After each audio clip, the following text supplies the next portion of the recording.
5867. Let me clear my throat. um, says has been unable to. Uh, please wait. Okay, chat disconnected. Please wait. Wait while we try to reconnect you. Unable to connect the chat. Please try again later. Okay. Welcome everyone to the Lawyer Henderson podcast. Sorry, y'all. I've been trying to get myself together here all day. And how's everybody doing? Lawyer Henderson podcast show. The number to call in is 516-418-5867. I basically put the number in wrong, so I'm going to try to do that again. 516-418-5867. Showed up wrong on the screen there. Okay, I have got it. So, all right. Checking the connections on ScrewTube. ScrewTube has me on a shadow ban because, a lot of the black media, of course, they do follow the rules and so do I. But, I'm like, the other YouTubers, they have great stories, of course, but I'm kind of like the C-SPAN of everything. I'm kind of like the PBS, if you will, of the black media.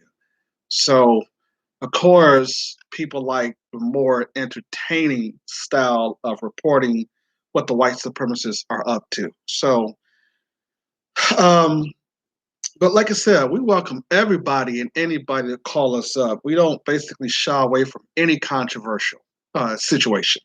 Any controversy, we are for it. Okay, that's the reason why you're able to call us and speak your mind. Even though I disagree a lot with what y'all be saying, we don't shy away from the controversy.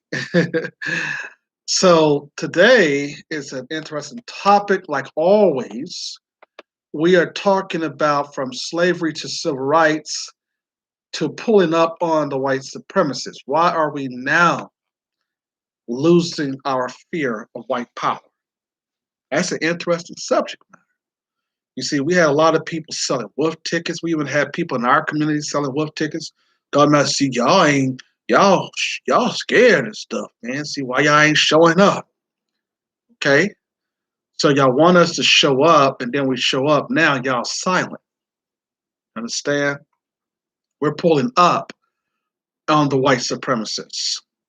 You see, a lot of these white supremacists, they were saved because of Derek Chauvin being found guilty. So it kind of gave y'all some time, kind of gave y'all some buy time. White supremacists were pretty much saved by the bell. You know how they said that Franklin D. Roosevelt saved the socialist programs through the New Deal. White supremacy was given a extended time, if you will, because we were basically going into the streets and we were going to show out. We talked to you about last show where I said that it was going to look like, if this man Derek Chauvin got off, it was going to look like the 1960s all over again. You understand? So that's pretty much why we probably saw some progress here in that trial. But the system of slavery and Jim Crow that we come from and seeing our ancestors getting beat down, killed, murdered, raped, enslaved, brutality after brutality after brutality, that then brings a hard emotional trauma to a people. Then to look to see that now we ain't looking at brutality, because white people have always came up with a system against black folks. The system of slavery, the system of Reconstruction, the system of Jim Crow, the system of civil rights, the system of benign neglect, the system of police brutality, and then, of course, their final system, and that's the system of white supremacy. You have to look at all of those systems. You see, Screw 2 got me on a shadow ban for so long that they to disconnect the chat room for you all not to basically have information about today's show and to leave your comments as well. Thumbs up, family. So we're going to be talking about those systems, and we're going to talk about the last end of why white supremacy must be destroyed. You see, the white media has been basically trying to get you to think that white supremacy is about these organizations and these people in Charlottesville and the white supremacists that wear these, they wear these, the KKK outfits or Confederate flag. They are a part of the system, yes, but we talk about white supremacy as a collective and a global system, you see. And that's the reason why when we talked there about our ancestors going through slavery, we talked about the fact that we moved away from that trauma and experienced Reconstruction and Jim Crow. The problem that we got now is allowing white people to dictate what the rules will be. That's the issue. You see, a system is supposed to work for everyone, but if it basically is discriminatory against a group of people, that system becomes automatically illegitimate. So it was very important for us to call out all of the white supremacists who tried to not only try to shoot and kill us, calling themselves police officers, but from the incident where the black young boy was walking or the black young man was walking in the neighborhood and that white army soldier tried to punk him and then black folks showed up. All of that now is that we got this on radar. But where do we go from here as far as the slavery and Jim Crow that we've basically been under from the benign neglect that we've also been under until the white supremacist system of today? Interesting piece here, an article that was written. And Amos Wilson taught us a great lesson. He says that you don't only have to take information from black authors, you also have to get them from white authors as well. So to start us off, let's talk about Slavery by Another Name, the enslavement of black Americans from Civil War to World War II by Douglas A. Blackmun and Doubleday here. It says a precise and eloquent work that examines a deliberate system of racial suppression and that rescues a multitude of atrocities from virtual obscurity. Now, see, his book, Slavery by Another Name, was very important for us to be trying to delve into in the 1990s. You see, we've been long kept from all of the information that we have the so-called Black conscious movement talking about. But we as a collective should have been talking about certain types of things and the oppression that we've been under, uh, after slavery. The book goes on to say, though, the article, using our fair use here so that we can critique here to get us started on our topic. Thumbs up, thumbs up. But before we get into that, we have to make today's show official. I got the Foolish American Politics poster here with us.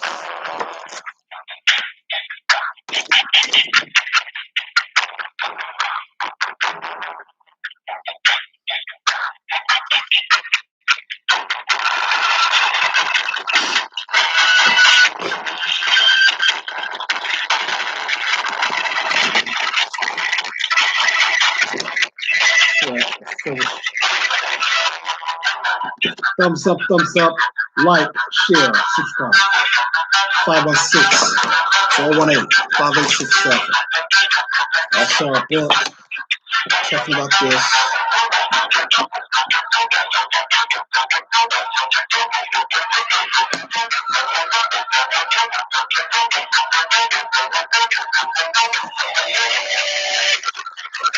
So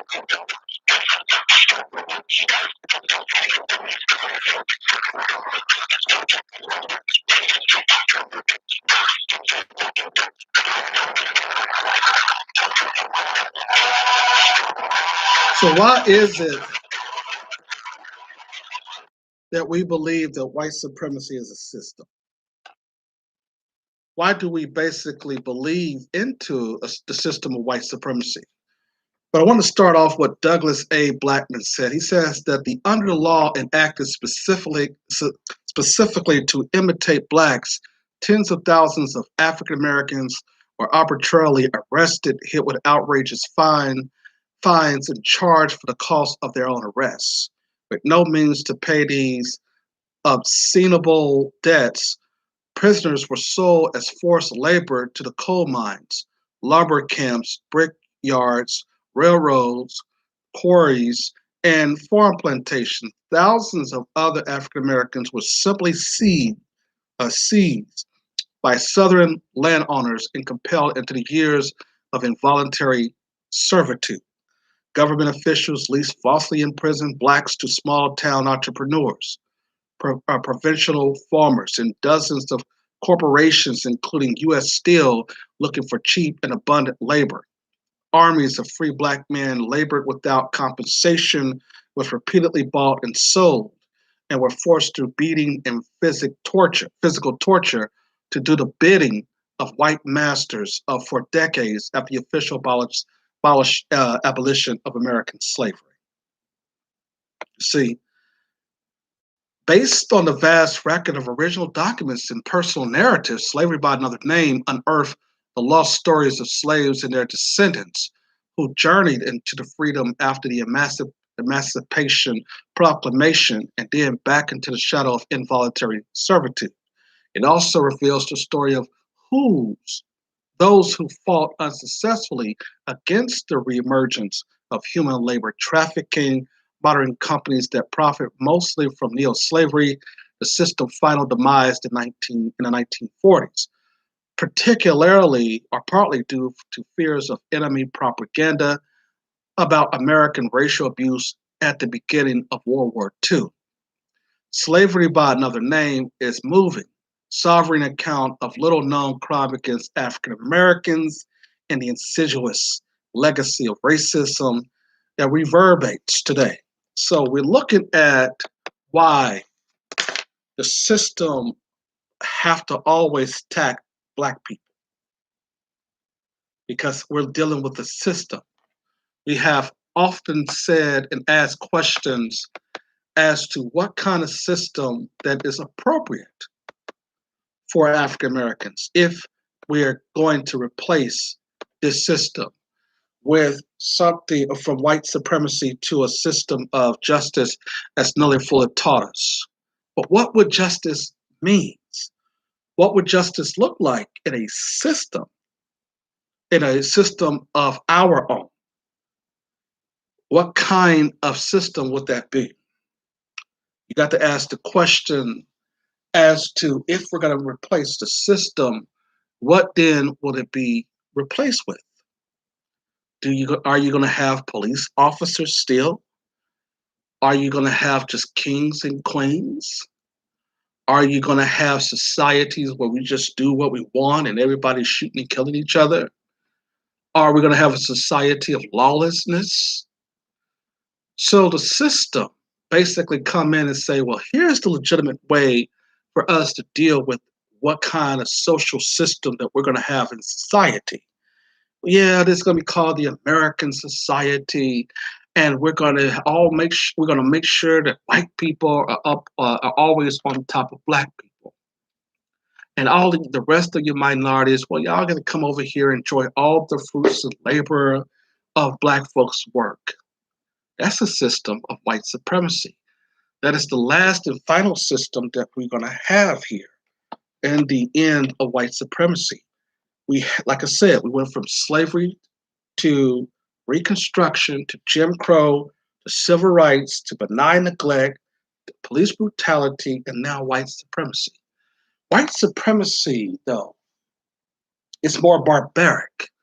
It's basically a system that continues to make sure that propaganda, though, in rewards are also very adamant in discriminating to people of the oppressed. In other words, the oppressed got to agree into their own oppression, and they have to buy into the system, and they have to also work inside that system, and they can become a part of the system. Why have white supremacy last long? It's because black people think within that system it's basically very beneficial to them, as they thought also in slavery, of course. So when a black person say, I'm the chief of police, when a black person says, I'm the state representative, when a black person say that I'm the labor commissioner, when a black person say that I'm on the city council, I'm on the school board, I am the first black person to do this, I'm the first black person to that. That's a black person who bought into the system of white supremacy. So now, since we understand that there's a system that was created by whites over black people, and that black people can join only if they are willing to then help in their own oppression, then we basically believe that this is a normalized system. Interesting. But no system, though, as a lot of white people, white supremacists will argue, comes without its flaws. Every time you hear from white male professors, they say, well, it's not the perfect system. We all know that racism exists. We all know that police brutality exists. So it's not a perfect system, but yeah, we're doing better than what we had back in 1960s. And in that area, they was telling us, well, you niggas, I was doing better than what you had at Jim Crow. And the other black folks was getting told that during Jim Crow, yeah, you niggas had it better than Reconstruction. And then in Reconstruction, they was told, oh, well, you niggas have it better than slavery. You understand? So now it's the rationalization of why the system must be implemented, why people must follow a system. We see, of course, that there was about to be, if Derek Chauvin was to got off on this particular trial last week, that this was going to be a system that everybody in the world would have said, oh man, the United States cannot talk about human rights when we just seen that this person got off. You see, now everybody would have woke up and said, listen, oh man, this is not a system. It's a system, all right, but it's a system of white supremacy. It's a system of I'm white and I say so. And so therefore, that would have basically woke people's minds up to believe that the system got to be changed. Okay? So white supremacy threw itself a lifeline and said, well, let's find this one white man guilty. So then that we can do this in order for us to maintain the system of white supremacy. Because see, we got these Negroes doing what we want them to. We control the expression of their children's when we give them awards. We giving them stimulus checks, and so they're out there, Walmart, Target, buying up the whole stores and stuff like that. We got to give their women all kinds of goodies, because see, their women are already thinking that they're independent without black men anyway. You okay? So that's a system, but it's an ideology that basically people have bought into in this global white supremacist system. So when we talk there about where we go when Nellie Fuller talks about replacing the system of white supremacy with justice, every century we've dealt with black people getting shot and killed by the police or by KKK, white supremacist organizations, you name it. We basically were experiencing that brutality, right? So that's the reason why we have to basically have different kinds of black content that comes into a radio or on the radio or on the newspaper or even now online, where we built in the Black community our own what? Radio networks and YouTube videos that we get our information now from a Black grassroots media. That basically is very dangerous. The white supremacists know now that it used to be a time where in the 90s, where we didn't have the internet, that it would have been word of mouth if we was going to go out there and protest. But to have internet, it has its good things and then it has its bad thing. At one point, you can say, well, the internet helps galvanize people together, but it can also be used against us when we have people online twerking, when we have people basically who's out there, shaking their behinds and stuff like that when we are up against threats from the white supremacists. So the internet can be good and bad for Black folks and for people in general. So if we're going to basically say that America is an illegitimate system, from slavery to civil rights to Jim Crow, that we've dealt with a lot of oppression, what kind of system that we must have? As Amos Wilson said, if we think that racism is something that basically is giving Black people problems, and I'm paraphrasing, he said that we have to change America. And how's we changing America? We are basically going out and identifying the white supremacists. We are basically calling out the police. We are demanding that they release videos of unarmed Black people. You see, at one point, they were saying, oh, no, the rules allow us, our policy allow us to keep the video so that we will not be able to release it, and you niggers are not going to be able to see nothing, okay, until we do our investigation.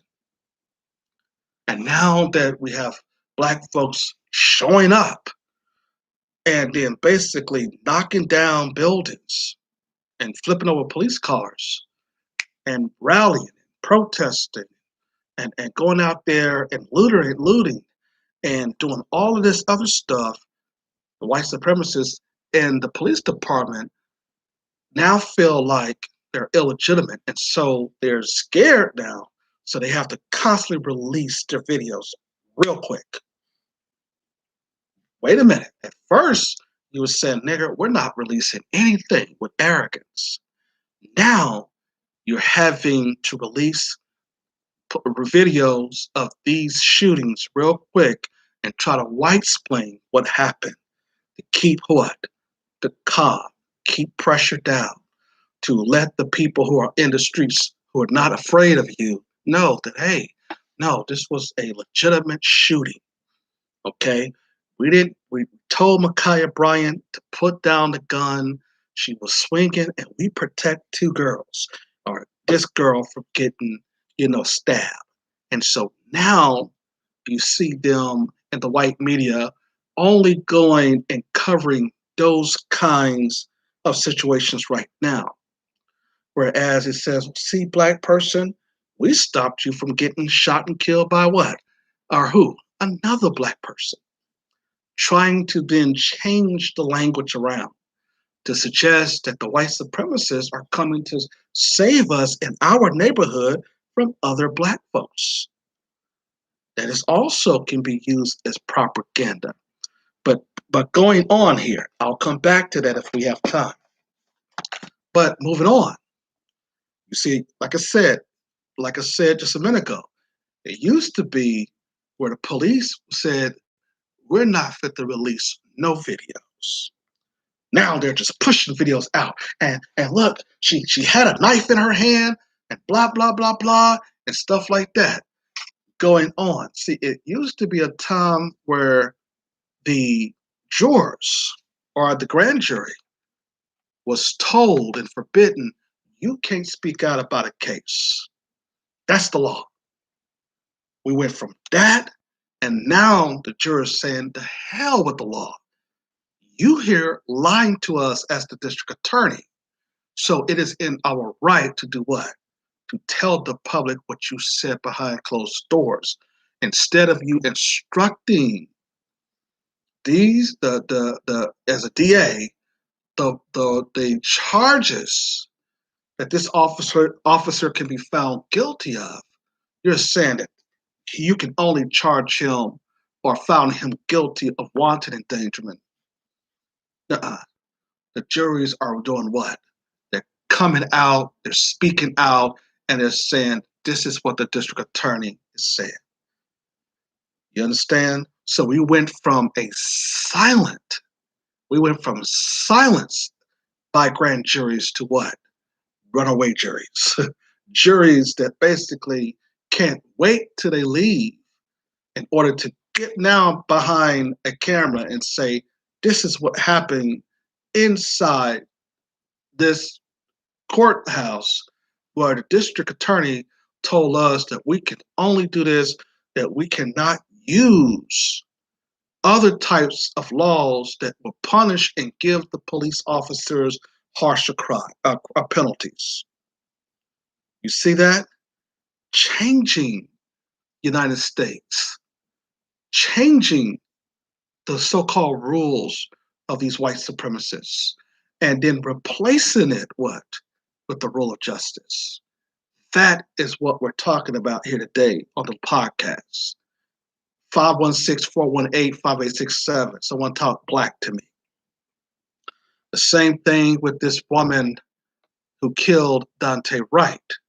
Wright family wants stiffer charges for Minnesota ex-cop. This came out 10 days ago. You understand? They basically now are so afraid that this is going to become having for me, where the cops are not just going to get 10 years, 5 or 10 years in prison, that now they're able to get football numbers. 40 years, if this judge give him the max, that would be 40 years, Derek Chauvin. In other words, he probably ain't gonna get out to 80-something years old.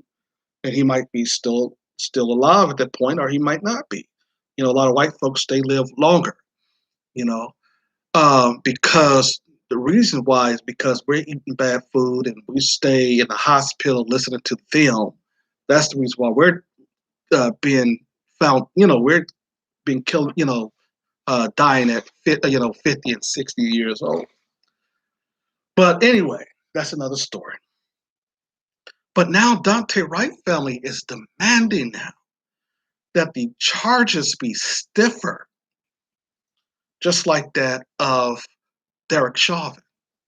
Instead of 10 years in which you charge this woman with second-degree manslaughter, which only carries anywhere from probation to 10 years, I want you to up the charges to second-degree murder.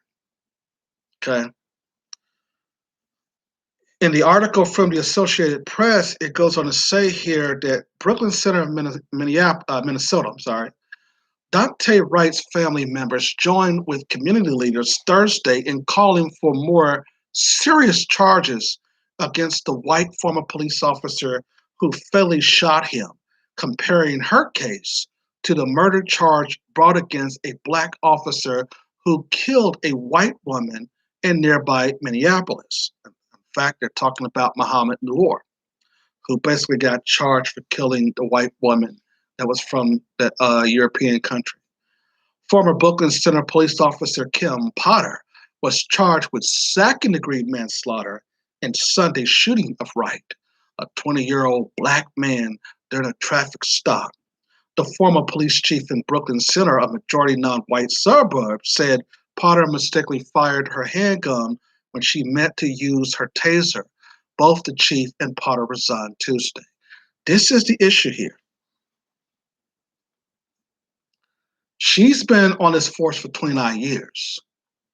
So she knows the difference between her taser and her service weapon. She's a liar, and we know that. But see, the white supremacists, they like to white explain everything. They like to say, no, I don't know.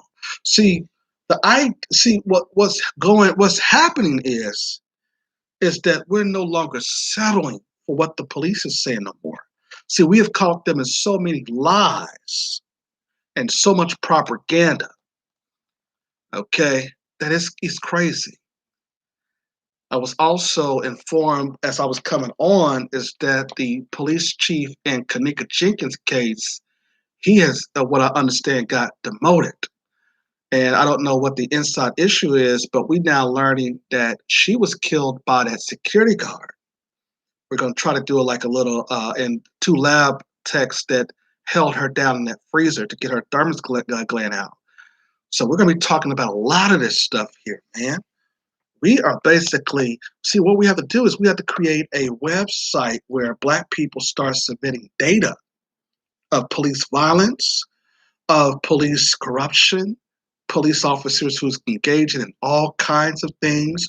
We have to gather their badge numbers.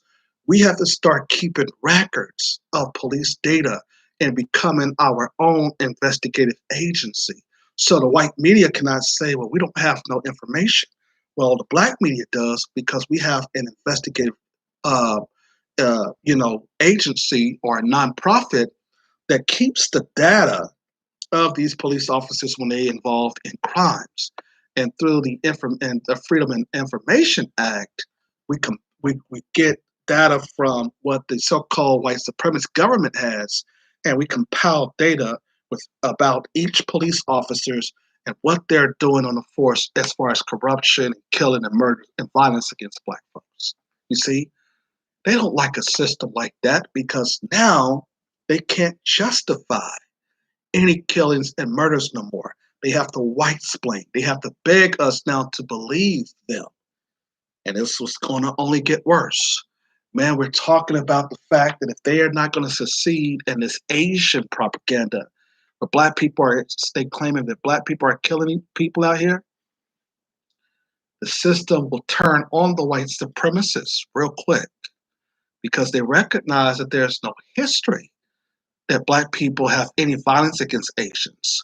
They're showing they're so desperate. They're showing the same kind of videos over and over again.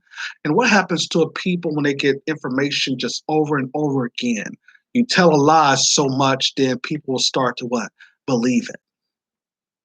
But the Associated Press going on here to continue goes on to say here that Potter, who was released on a $100,000 bond hours after her arrest Wednesday, appeared alongside her attorney, Earl Gray, at her initial appearance Thursday over Zoom, saying little. Gray kept his camera on himself for most of the hearing, swiveling it to show Potter only briefly. Her next court appearance was set for May the 17th. Right Death has been followed by a protest every night this week outside the city's police station, with some demonstrators hurling objects at an officer who have responded at times with gas and rubber bullets before clearing the scene with a riot line. Hundreds of protesters gathered again Thursday night, shouting obscenities at the police and shaking the security fence hours after police in Chicago released graphic body camera video of an officer fatally shooting 13-year-old Adam Toledo in March. It happening every single city, every single day across the country. Jaylina Hussein, executive director of Minnesota chapter of the Council of American Islamic Relations, told protesters earlier in the evening before leading them in a chant of "Say His Name, Adam Toledo." You see, they're trying to basically cause confusion here. We now have people who've not only been shot and killed by the white supremacists in the Asian community, but we got this going on in the Islamic community. Remember, it was the white supremacists during the Bush years saying that they were talking about the Muslims. We have all of these attacks coming from Muslims. Remember that? So the white supremacists are desperate because now no one is buying into their propaganda anymore. You see, because we now are realizing and we're waking up to that we have to start putting that work in on these white supremacists. And that's why this Pentland fool from South Carolina stayed in his home when the black folks showed up at his home. It go and your bootleg class and your black conservatives, they're silent here.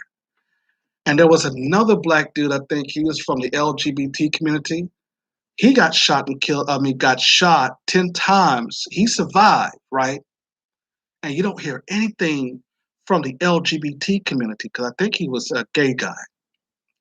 But it goes on to say here that Brooklyn City officials also announced at 10 p.m. to about 6 a.m. curfew for the small working class city just outside Minneapolis, but made the announcement only 90 minutes before it was set to go into effect.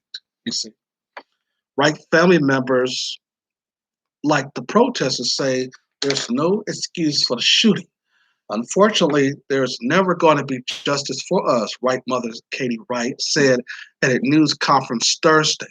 Justice isn't even a word to me. I do want accountability. Wright family attorney Ben Crump said full accountability to get equal justice is all the family want. Nothing more, nothing less. Crump and other advocates for Wright pointed to the 2017 case of Muhammad Noor, the black former Minneapolis police officer fatally shot Justin Russagi Diamond. I don't know how to pronounce her maiden name there. A white woman who was a dual citizen of the U.S. and Australia, which we mentioned earlier, in the alley behind her home after she called 911 to report what she thought was a woman being assaulted. Okay.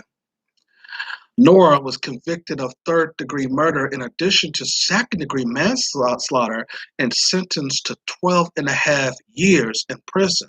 Potter charge carries a maximum 10-year prison sentence.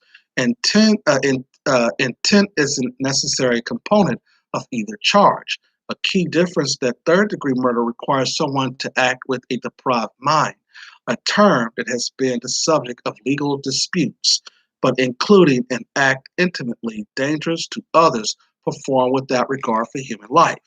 Understand? So we have the white supremacists white splaining. They're desperate. And as black folks, we have came a long way to trying to get justice from these white supremacists to just getting justice ourselves. I mean, we just had enough. We just basically said, okay, you know what? We're going to take to the streets.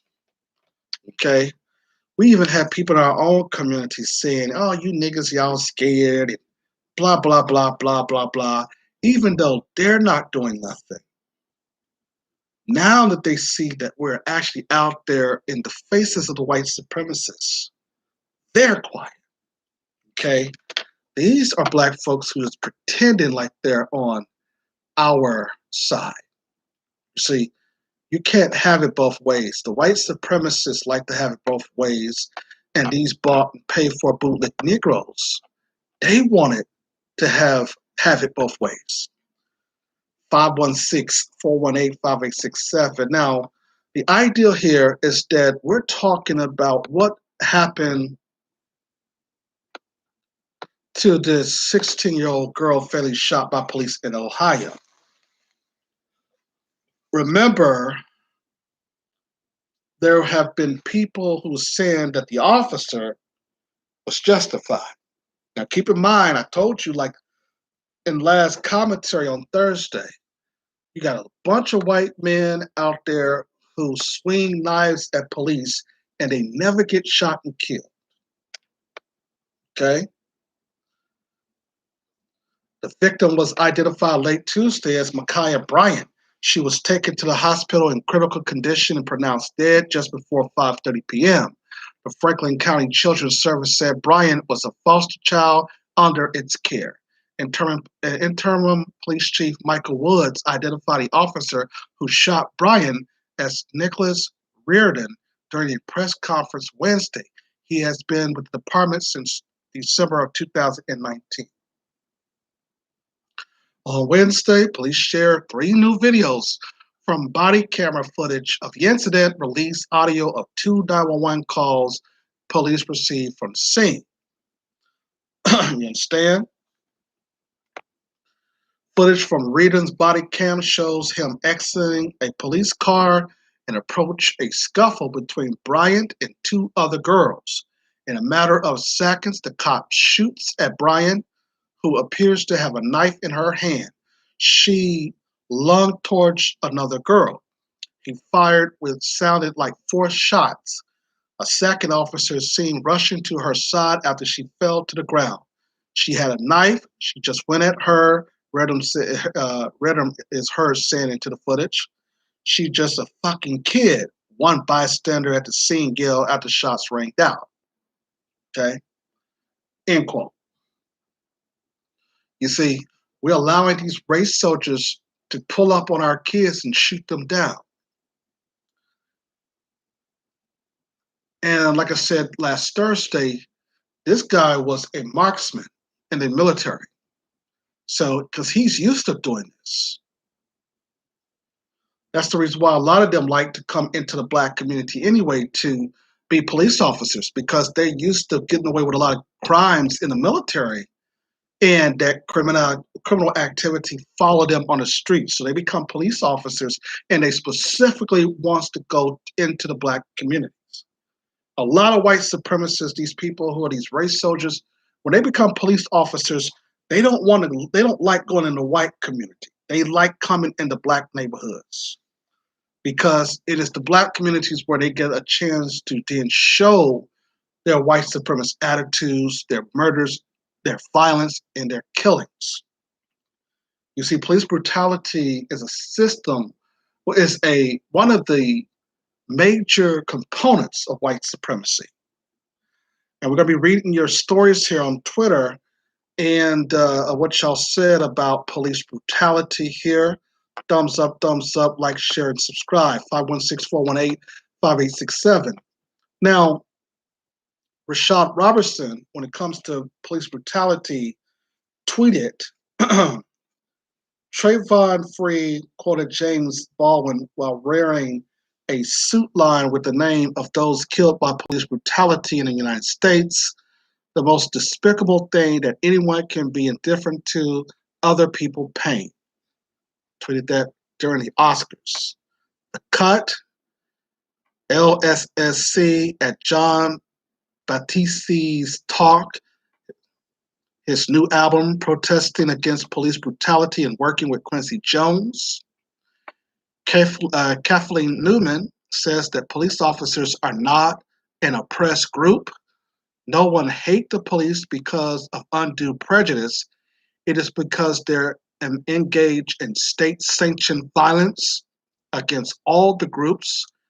Tyler Perry said we shouldn't hate. Okay. Do we have more? I don't like to. Okay. This woman here, it's a white lady here, representing the Conversation, EDU.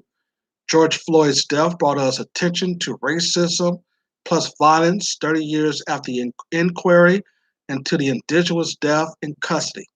Is Australia ready for a similar reckoning? So the same kind of stuff going on in Australia. Another person writes, Trayvon has used his Oscar acceptance speech to take aim at police brutality in the U.S. Okay. So, a lot of you all commenting about the recent police brutalities on Twitter. Okay. And sometimes what we've talked about as far as black celebrities or celebrities in general, we basically sometimes get real upset with our celebrities. And the reason why is because since a lot of media is clouding information around, they just feel like that they have to put them in. But they are basically are not even aware of the significance of why they should stay quiet on certain types of incidents. Because a lot of people will say, well, you're using this for some camera time. And every time the celebrities speak out, remember they get some airtime. This is the white media is trying to say, okay, well, we want to see what this so-called celebrity think or this celebrity think, and nobody asks for their opinions really, because they're not in the neighborhoods dealing with what we're dealing with in the black community. The same with black people who move into your white neighborhoods.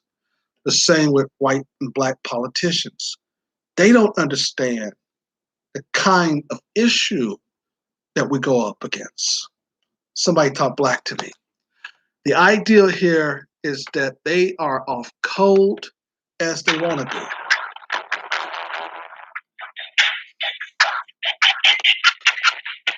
Thumbs up, thumbs up, thumbs up, like, share, subscribe.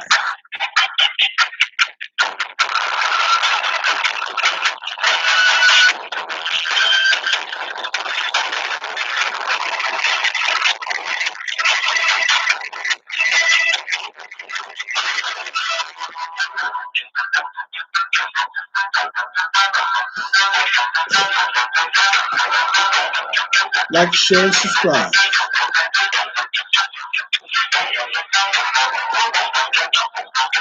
Like, share, subscribe, leave comments. Like, share, subscribe, leave comments. 516-418-5867.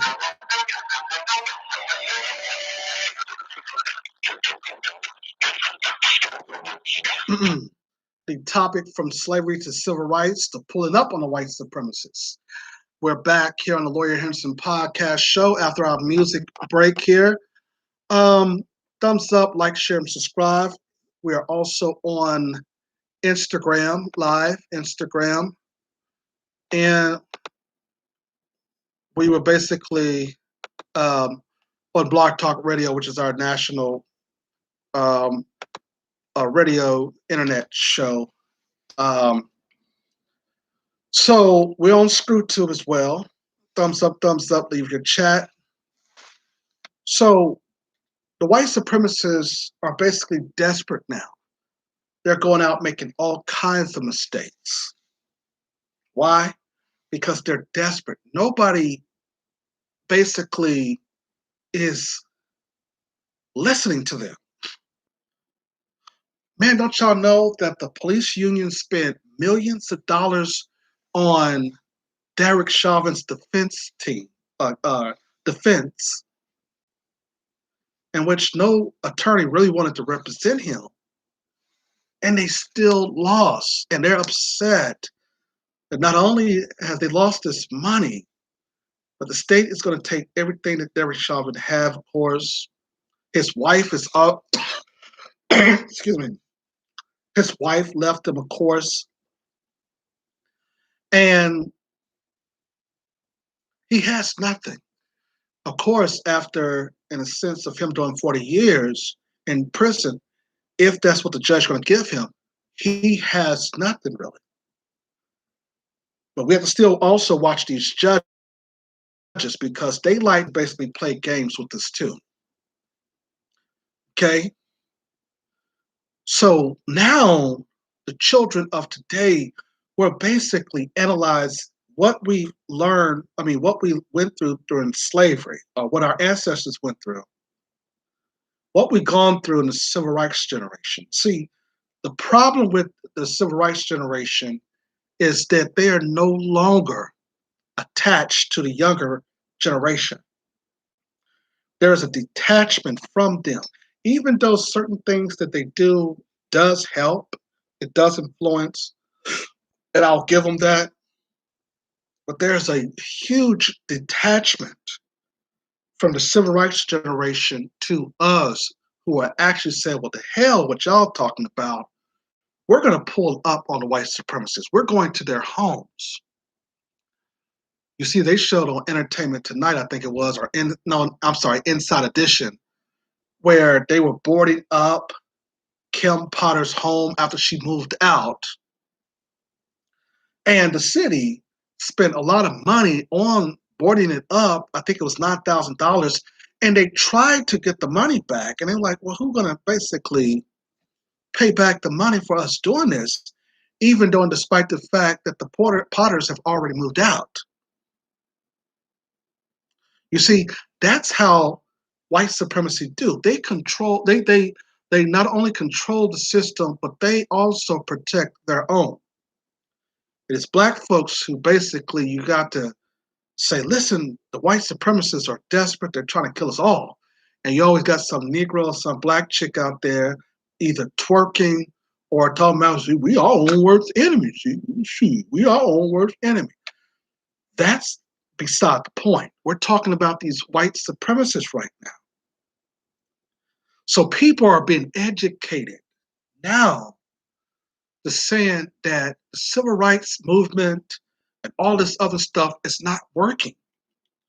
The white man get a chance to do whatever he wants. He go out there and brutalize us, and then therefore he's expecting us to come and protest. And the children of the day said, "Oh hell no with that! No, we finna go down there to his house, and he's gonna get that work." That's the system of justice. That's replacing the system of injustice and the system of white supremacy with a system of justice. You see, the white supremacists are not following their own laws. I think it was President John Adams who says, "Are we a country of men, or are we a country of laws?" No, you're a country of white supremacists. And so, therefore, we have to change the system. Amos Wilson said, we have to change the system with Change America. You see, the white supremacists, they want to hold on to the old thing. You had a lot of Republicans upset, and they were mad that Derek Chauvin got found guilty. They were upset, as he should have been found guilty. But what I'm telling you is this: what if he didn't get found guilty? That's what we're talking about here on our show, pulling up on the white supremacists. It would have been a huge problem. It was Crime Van Jones on CNN who told the white supremacist, told his colleague, they asked him, see, white people like to know what you're thinking. They also like to know what these bootlicking Negroes out here thinking. And the bootlicking Negroes will sometimes tell them the truth, and sometimes they basically won't tell them the truth. But at this point, they told them the truth. So when they brought on Van Jones, as I said last week, or last Thursday, I think, what would you think would have happened if Derek Chauvin was found not guilty? Think about that for a moment. You see, he painted a picture, even as a coon, even as some old bootlicking Negro, he still was able to paint a picture for the white supremacists, for the whether it be the left arm or the white arm of white supremacy, the Democrats or the Republicans. He painted a picture for them, even as a bootleg, to say it's going to be just like Rodney King, but worse. And that gave the white supremacists a real understanding that this had to happen. But it also tried to then create this narrative to show the world that was watching. And remember, they had George Floyd's white girlfriend all in the mix. Remember, ABC and NBC showed her first when it came back that he was found guilty. Remember, she was in the crowd with other white people. They didn't show George Floyd's baby mom and Gianna. They showed this white woman in the crowd with her other white friends, right? And that was supposed to signal to the white supremacist, to the world that was watching this verdict. You see, we're all a big, huge family in America. We know how to give justice. And as I was breaking it down last week, we know how to give justice. And that's the reason why you should follow us, because we are the leader of the free world, and we are Americans, and we stand together, and all of this stuff. That was supposed to then set a precedent that, listen, when we talk there about human rights violations, we are the number one country that basically will deal with that, not you folks in China. You understand? So they were able to then get a lifeline, if you will, because I'm telling you, there would have been chaos. There would have been white people driving in their tractor trailers, and my brother would have seen them and pulled up, snatched them out, beat them down, and went on to the other white folks. It would have been so chaotic that you would have had white people beating up white folks. I told you that. So they had to basically try to put it as if white people and black people and other people, we're all in agreement that this one racist white supremacist should be behind bars. And we're going to show you, and we're going to do this, increase his charges. We're going to ask the prosecution that we basically, give them this huge uh, sentencing here to show that we're about justice here. Okay? So when we talk about pull up on the white supremacists, we're talking about that we see videos. In fact, it was the wife of the Pentland dude, who recorded the video of her husband, who's in the army, trying to punk this dude in the neighborhood that he stayed in. She recorded that and thought that she was going to get some type of help from the white supremacist police system in that community. And then found out that he got arrested, even though the charges was light, $500 fine. And then he comes out and say, well, this is what can happen when, I'm saying, when we all come together and all that, blah, blah, blah. No, they saw the black people pull up on that yard. And then pulling up in his driveway, it was the same police officers who also took his family, and so that they could basically be protected. You see, when them black folks pulled up in his yard, you had some out there yelling and screaming justice and all that, and identifying the white supremacists and all that crap. No, there was other black people saying, we're here to what? Beat him down. Period. Come on outside. You understand? See, these white supremacists, they are so tough because they know that the system is behind them. That's the reason why when these white supremacists call up my show, they talk all kinds of stuff, but they have a system behind it, you see, and that's who protect them. But basically, if they saw me on the street, they wouldn't say half of the things that they say. Of course they won't. Okay? They will be the first one calling the cops, because in a system of oppression, white people have a system that they rely upon. Black people don't have that system. That system is against us. So that's the reason why certain types of things we have to be very, very, very cautious about, especially as black men, because they cannot stand us, because we're here to bring back the masculinity of men. We're here to bring back the system of justice and replacing it from the system of white supremacy with justice here. But as you know, ladies and gentlemen, moving on, when we talked there about this propaganda, they were claiming that it was black men and black people in general who was out there attacking Asians. We pulled up some receipts up on the fact that the people who are most likely to be attacked are black folks. You see, the FBI's bogus statistics, the same FBI that was set up by Gay Edgar Hoover, their statistics is fraudulent. You see, the FBI statistics are not only was fraudulent at the time that the white media told them that they have to help in their propaganda, to change the Bureau of Statistics data to show that black men were attacking Asians, we had to basically, in the black media, keep our own receipts that suggest that no, it's the opposite. Black people were being attacked, specifically black women were being attacked by Asian men.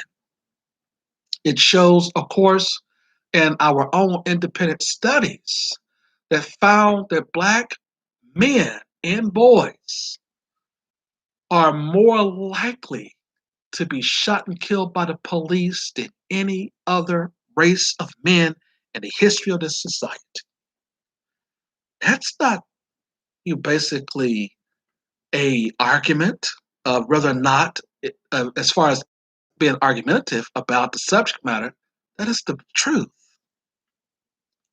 We were able to then collect data that suggests that the FBI and Bureaus of Justice Statistics was not only fabricated, but we were able to also investigate that there's a lot of white supremacists in the sheriff's and FBI recruitment process, that there was white supremacists inside of police departments throughout certain types of agencies throughout the country that will most likely come and respond to these calls and shoot and kill a black person down without asking any questions in line, talking about they thought that his black wallet was a gun.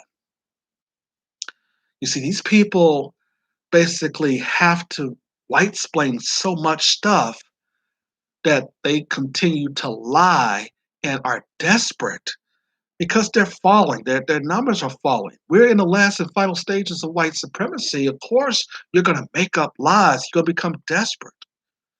We pointed out in the black community, the black media, rather, that we're not in a system of white supremacy. I mean, we're not going to basically have a lot of white people who are be able to maintain white supremacy. So they have to basically recruit from its buffer class or from the oppressed people themselves. You see, the system of white supremacy is falling. And basically, we are replacing it with the system of justice.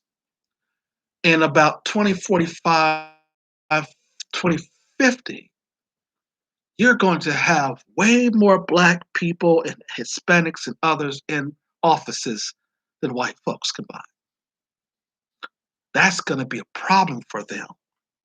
There's going to be so much of bad diseases and flus that are going to be killing these people off left or right. That's the reason why they're studying our melon in our bodies right now. How is these people continue to survive when there is vast majority of things that we're doing in our science labs to try to kill them? And yes, you got certain types of black folks. You got the Christian black people, of course, that falls for that crap. But then you have your intellectual black people who were basically raised from the black intellectual society. These are the black people who give you the real data. But let's go into it here. It says that www.pnas.org suggests that among all groups, black men and boys face the highest lifetime risk of being killed by police. Our models predict that about 1 in 1,000 black men and boys will be killed by police over the life course, 96 and 77.120 per 100,000. So every 1 out of 1,000 black men will be shot and killed at the same time that 1 in every 3 black men are in jail. It goes on to say here that we predict that between 36 and 81 American Indian Alaska Native men and boys per 100,000 will be killed by police over the life course. Latino men and boys have an estimate risk of being killed by police of about 53% per 100,000, or 41.67. Asians and Pacific Islander men and boys face a lifetime risk of between 9 and 23 per 100,000, while white men and boys face a lifetime risk of about 39, which is 31.48 per 100,000. Women lifetime risk of being killed by police is about 20 times lower than men risk. Among women and girls, Black women and American Indian, Alaskan Native American women risk is higher. We expect between 2.4 and 5.4 Black women and girls to be killed by police over the life course per 100,000 as current rates. You see? In other words, it doesn't matter how Black women see themselves as having master's degrees. It doesn't matter how much you go and live with these people to say you just want a better community and neighborhood. They still see you what? Being their enemy. You understand? The idea here is that they basically is trying to replace Black people with immigrants. I've told you that they have educated so many immigrants that they try to get money for them right now. Joe Biden got so much money for them. They're trying to get them to speak English real quick. Remember, I was telling you about when I was in Las Vegas a week or so ago. They basically, there was a guy driving for Lyft who drove me to my the rental car to pick up my rental car place. He was so adamant about as soon as he learned English, that he'll be able to get a job as a police officer right then and there, a job in education or any other field right then and there, because they're now saying you got to come over here and learn English. I mean, you're able to keep, your language is speaking Spanish, but remember, in the United States, if you're going to take a job away from a nigger, you got to be able to speak English. And that's exactly what they've done. They basically, Joe Biden has given them amnesty and given them all kinds of money. He put about anywhere from about $5 to about $50 billion aside so that these people can be housed and basically to maintain an educational promise that they will be replacing Black people in America. 11 million. And more is on the way. The problem is that you got enough Black people on code. And these Black people are saying, we're not fit to support the businesses, though, by the illegals. Yeah, you can get them to be your police officers. You can get them to be your firefighters. You can even get them to go and work into your institutions. The problem is where are they going to fail?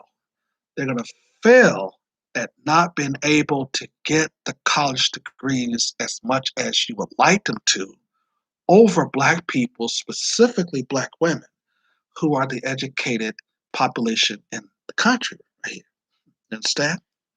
In other words, you're basically are not going to be able to meet the numbers of demand by 2045, which is only about 20 years. White people become a minority in their own nation. You understand?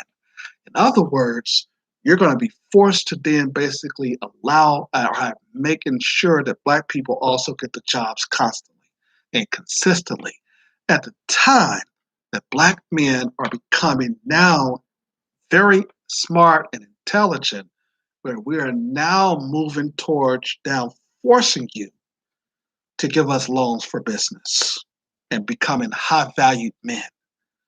You understand? That's what they're upset about. You see, as we become more intelligent and more smart, the white supremacists become more desperate because they recognize that we're now speaking the same language as when we talk there about businesses. There's a Black man the other day, he was talking about wanting to start his own fintech company, and that he was going to talk about getting venture capitalists and raising money so that he can have the investment to start his fintech business.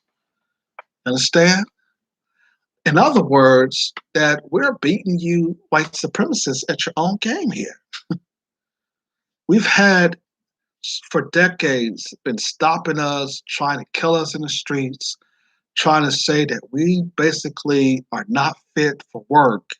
So instead, and then we're not even we don't even want to go back to the jobs that y'all provide right now. There's millions of jobs that's basically been left unfilled because the wages are not there. Because people now, because of the loan programs, are able to get PPP loans and others, they can start a small LLC business within the nick of time. So not only is the employers are basically competing with the people who are starting their own business, they are also competing with the unemployment money into which the government is paying out more than the average salary that your cities and your states are paying right now. That's a problem. So now you need the illegal immigrants to help them, to try to get them educated, to try to get them to speak English so that they can replace the jobs that black people and other people don't want no more. Even the Hispanics and Asians over here, the Hispanics don't want the jobs, you understand, that are available. Even Hispanics don't want them. Mm-hmm. You see, we came into a forced redistribution of wealth. One thing that the virus has taught us, and it's going to be another virus, which is going to be way more worse than this COVID thing. This virus that they're going to try to bring out and within 2 or 3 years is going to be so deadly. You understand? That their whole goal is to make sure that they wipe out certain types of people. Their whole goal is that way. But most importantly, what they're not understanding is that we became so smart in the black community. We woke up on y'all game plan that y'all creating these viruses right in your laboratories. You understand? We basically now know that. You see, it's nothing that Dr. Fauci and all these other people, even Mr. Redmond, who is the director of the CDC, it's no more games that y'all can play with us no more. We understand that these viruses, I mean, these agents that y'all are making, is going inside our bodies along with these shots that y'all giving us as far as these vaccines, and they're basically trying to destroy our immune system and things like that over time. You understand? So you have black people in black intellectual society who knows that now, who understand that. The racists are becoming more smart now. And so now you have a challenge where you're going to have so many jobs unfilled because of these acts that the white supremacists are doing. I was driving down and I seen a sign that even Wendy's is now paying $11. Damn. Wendy's is paying $11 now, trying to recruit us to go back to work. You see? You have to raise your wages now. We're not going to go back to work on $12, $13. We're not even going to go back to work on $14. If you're going to get a mass majority of black people or any other person to go back to work, especially white folks, you're going to have to at least pay out about $15 or more now on this economy get back to normal. That's the way that now the struggle is. And so the problem is that people is now wanting to start their own business. They do not want to basically, work for anybody anymore. Uber and Lyft was talking about the shortages that they were having in Las Vegas, where shortages of people who wanting to basically drive with Lyft and Uber has been reduced to about 60%. Because the drivers are saying is that they basically were going to picking up people, and the person will have to drive about a mile. I mean, 10 miles to go and pick up a rider who is only going down the street, only making about $6 or $9. So therefore, now it becomes so much strategic within people who are just saying, "No, I'm getting sick and tired of working for nothing."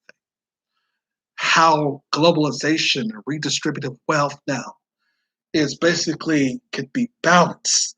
And now that we have crippled the Asian community and we're not going into their restaurants no more because of what they're doing, not only to our women, but with this COVID vaccine, this COVID thing here, they're having some of them having a hard and difficult time of going to get the businesses where they were basically using Black people to then finance themselves. And so they're calling on the government to continue to give them more money, hoping that we will foolishly go back into their stores so that our women can buy their stuff and get beat down at the same time. You see, what we're doing is we're educating not only our women, but we're educating Black people to become smart and intelligent, to now start their own business and to do business Black. So the redistributing of wealth basically is going to be forced. And so therefore that y'all cannot, as Asians and white folks, in order to cripple us, you got to cripple yourself in the process. So when we pull up on the white supremacists, we're pulling up not scared no more. People are losing their fear of white power. They're not even scared to roll up on you no more. See, it used to be a time when the old civil rights generation, they'll come, oh, we should march and Dr. King and blah, blah, blah, blah, blah. And Dr. King said we should all love each other and wah. And then y'all go back with the white supremacists and these civil rights leaders and they go drink that nasty coffee and they were like, oh yeah, that white dude is all okay. Yeah, he's all right, bastard. We love you. You see, you have only short of people in the Black community who's following those folks. They have lost the masses so huge and vastly now that they don't even follow an Al Sharpton. If Al Sharpton and Jesse Jackson right now, if Jesse didn't have Parkinson's disease, if he basically tried to lead a march right now, he would not have the same Black folks that basically that they tried to that they really had back in year 2004 when Al Sharpton was running for the presidency, you see. So we're moving away from the stupidity, okay? We're educating the Belishas and the Kanishas and the Lakeishas. We're educating these dusty Negroes in the hood, your poo-poo and ray-rays. We basically in Black intellectual society, we are confronting the poo-poo and ray-rays. We are also confronting the Takishas and the Bo-Keishas and the Mo-Nishas. We're asking them the question as to why is it that the white supremacists can attack you, can lie to you, can get you to do everything else, and you're not standing up for your rights and all of that. And so now, when you saw us at the rallies and protests a year or so ago, who was right there next to us? You had the Pookies, the Ray Rays, and the Bokishas and stuff. Because one thing that we do in Black intellectual society is that we challenge all of our people in this particular situation of why they out there killing each other. When the white supremacists come and then they're all basically say, all right now, which one of you niggers started it first? And they show up and then everybody started wanting to get along. See, that was used to be a time though where that basically happened. But we're confronting them now. We're telling them why you're not pulling up on the white supremacists who attacked and killed your mom. We're confronting them now. We're now we used to be a time when we was afraid to then pull up on the white supremacists, and now we're showing up at their homes no more, and that's changing the game. And with that, they have to also what? Change the money. They have to start now what? Handing out money, loans and stuff, trying to get stimulus checks, trying to get us to soften down, trying to get us back where? Into the stage of cooperation, because that's necessary. You need people in order to basically corroborate in order for you to have a society. You understand? So to legitimize a system, you can't have a system where the people are all rallied up and they're in chaos. They basically is not going to take it no more. You can't have a society right there. You have people who understand now that we don't have to cooperate within your system, and that's a problem. So look how far we came from being enslaved to civil rights to Jim Crow to the benign neglect policies, all the other types of things that we went through as Black folks, where the system of white supremacy flashed in, replacing it with the system of justice. Period.